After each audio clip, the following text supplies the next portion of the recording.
जैसा कि पहले पार्ट में आपने सुना था कि कैसे डोरा देवी के मंदिर की तरफ जाने की मेरी जिद ने मुझे कुछ ऐसी भयानक चीजों से मिला दिया जिसके चलते रात दिन अब मुझे बड़ी ही अजीब घटनाओं का सामना करना पड़ रहा था।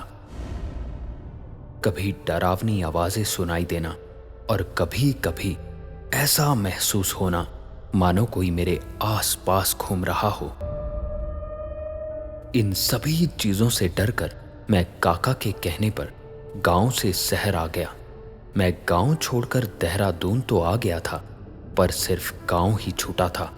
वो डरावनी आवाजें और किसी के होने का एहसास मुझे अब भी साफ साफ होता था। शुरू में 2-3 दिन सब ठीक रहा। मैं अपने काम पर गया। ऑफिस के लोग वही मजाक, वही चहल पहल, पर कोई नहीं जानता था कि मैं अंदर ही अंदर कितना डरा हुआ था। मैं बस इसी ख्याल में था कि ये सब चीजें भूलकर एक दिन सब ठीक कर दूंगा, पर तीसरी ही रात सब कुछ एकदम बदल गया। उस दिन मैं खाना पीना करके जल्दी ही अपने कमरे की सभी लाइट्स बंद कर सो गया था, जब आधी रात को एक अजीब सी आती आवाज को सुनकर मेरी नींद खुली और आंख खुलते ही मैंने जो भी देखा वो मेरी कल्पनाओं से बिल्कुल परे था। मुझे अच्छे से याद था कि मैं सोया तो अपने कमरे में ही था, पर अभी उठा तो मैं उसी रास्ते पर था। गांव का वो टूटा हुआ रास्ता, चारों तरफ चीड़ के बड़े बड़े पेड़ और हर तरफ कोहरा इतना घना था कि मानो हाथ को हाथ ना दिखे। कि तभी मुझे मंदिर की घंटियों की आवाज सुनाई देने लगी, जो मेरे बिल्कुल सामने पड़ी धुंध के बीच से आ रही थी। मैं अभी उस तरफ आगे बढ़ने की कोशिश कर ही रहा था जब मुझे एक बार फिर वही डरावनी आवाज साफ साफ सुनाई दी।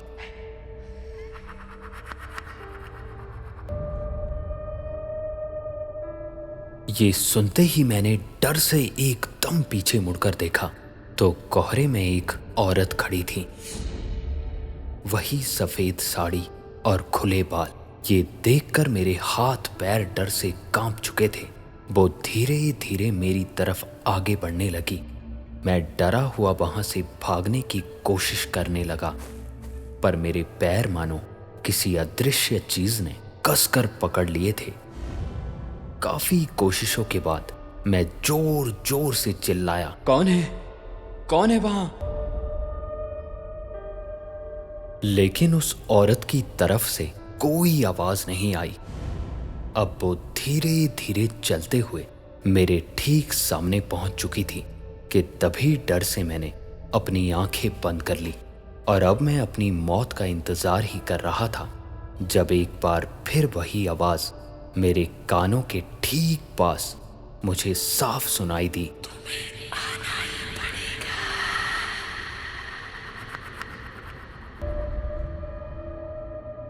ये सुनते ही डर से चीखते हुए मैंने अपनी आंखें खोली तो मैं अभी भी अपने कमरे में अपने बिस्तर पर था।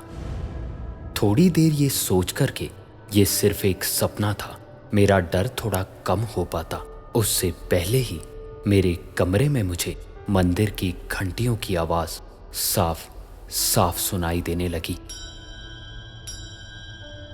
मैंने डरते हुए कमरे की सारी लाइट्स जला दी तो पूरा कमरा खाली और शांत वैसा ही था जैसा मैं रात को देखकर सोया था। कि तभी मेरी नजर कमरे के एक कोने पर पड़ी।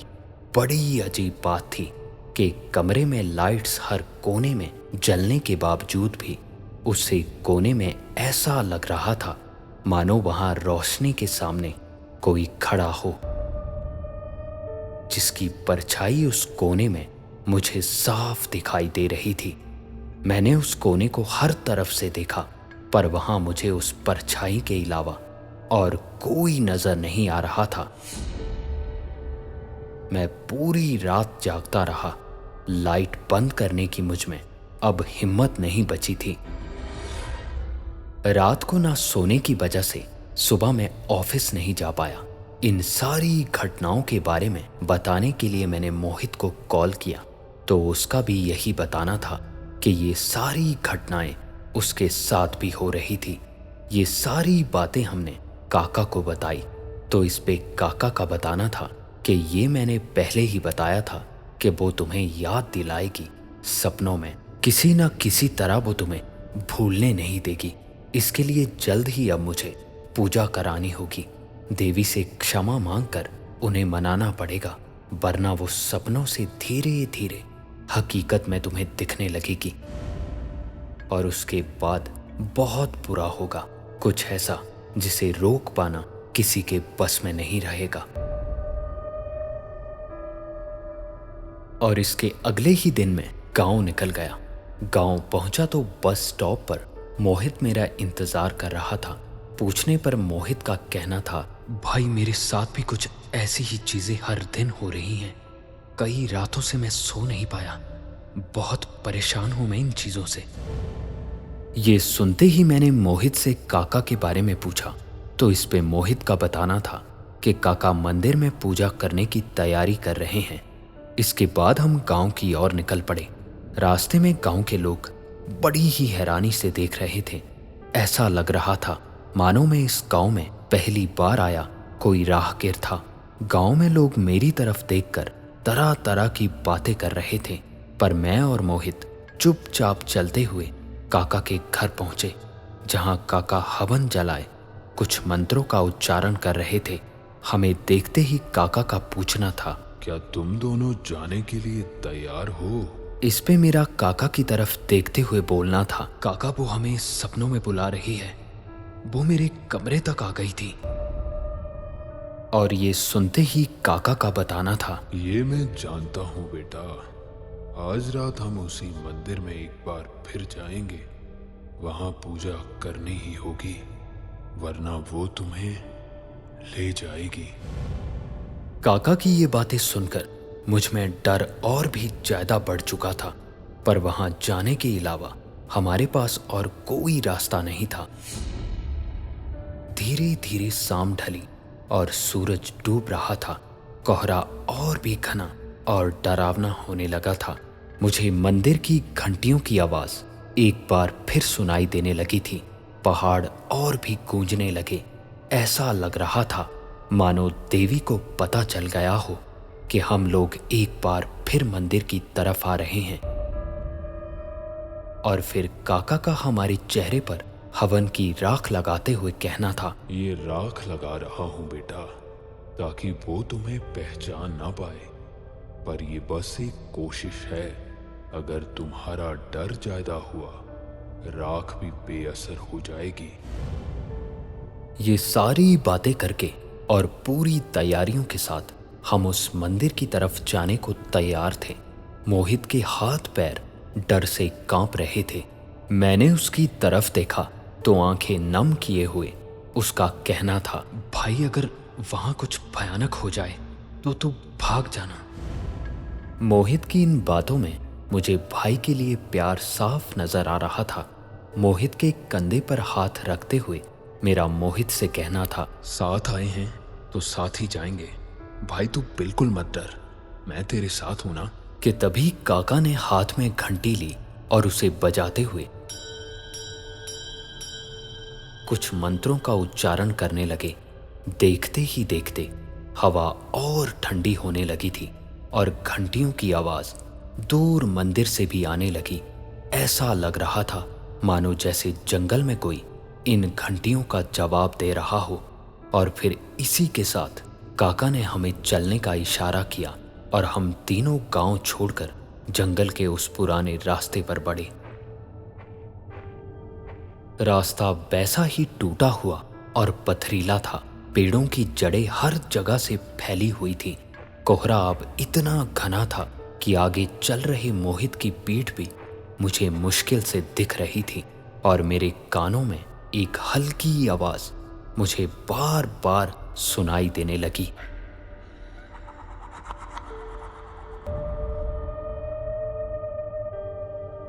अभी हम उस जंगल में थोड़ी ही दूर अंदर गए थे कि तभी मोहित ने कांपते हुए मेरी तरफ देखते हुए कहा, भाई भाई वो यही है, मुझे लगता है वो हमारे पीछे चल रही है। ये सुनते ही मैंने पीछे मुड़कर देखा तो वहां दूर दूर तक कोई नहीं था, पर हमारे बिल्कुल पीछे कदमों की आती आवाज हमारी नहीं थी। ऐसा लग रहा था मानो कोई नंगे पांव गीली मिट्टी में चल रहा हो। डरे सहमे हुए हम सब धीरे धीरे मंदिर के ठीक सामने पहुंचे तो मंदिर आज काफी डरावना और थोड़ा अलग जैसा प्रतीत हो रहा था कि तभी काका ने हाथ उठाया और हमें इशारा करते हुए कहा, यहीं रुको, मैं पूजा शुरू करता हूँ। उन्होंने एक मिट्टी का दिया जलाया।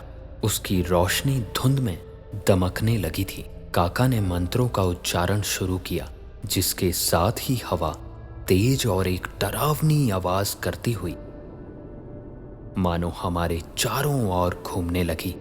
दिए की बाती अपने आप बड़े ही आश्चर्यजनक रूप से कभी बुझती और फिर अपने आप जलने लगती। घंटियों की आवाज और भयानक और तेज हो चुकी थी कि तभी धुंध को चीरती हुई एक आवाज जो हमने साफ साफ सुनी। ये आवाज ऐसी थी मानो औरतें, बच्चे और बूढ़े सब एक साथ, जैसे पूरा जंगल बोल उठा हो। डर से मैंने मोहित का हाथ पकड़ा तो मोहित भी डर से थर थर कांप रहा था। उसकी आंखें मंदिर के दरवाजे की तरफ एक टक जमी हुई थी। मैंने भी उसी तरफ मुड़कर देखा तो वहां कोई खड़ा था।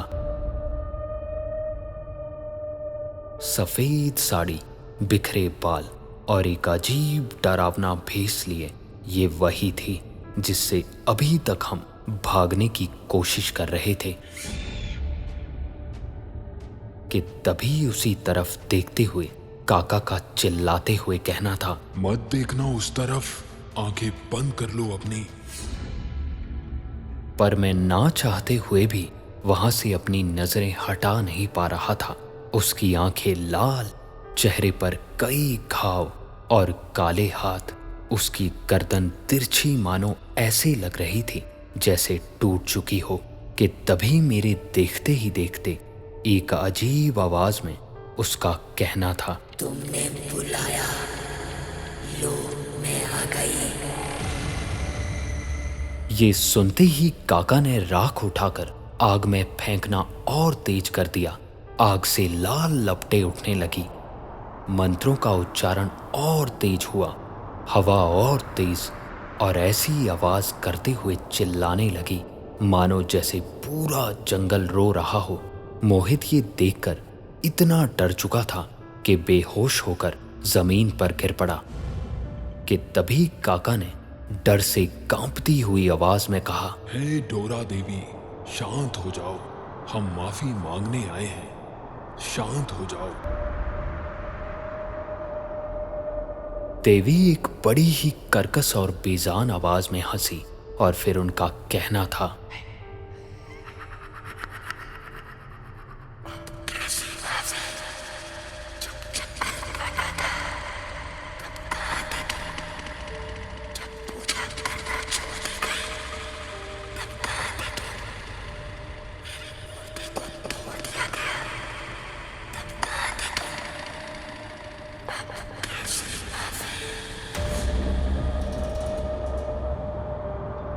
देवी की इस कर्कश आवाज से पूरा जंगल गूंज रहा था। पेड़ इतने भयानक ढंग से हिल रहे थे मानो कोई अदृश्य शक्ति उन्हें हाथों से हिला रही हो। पेड़ों की शाखें अपने आप टूटने लगी। घंटियां अपने आप इतने जोर से बज रही थी मानो कुछ ही पलों में टूटकर जमीन पर गिर जाएंगी। मैं डर से आंखें बंद किए हुए मंत्रों को सुनता रहा। काका की आवाज अब धीरे धीरे थरथराने लगी थी अभी मैं आंखें बंद किए हुए मंत्रों की आती आवाज सुन ही रहा था जब अचानक एक हाथ मेरे कंधे पर मुझे साफ साफ महसूस हुआ और इसके ही साथ एक आवाज।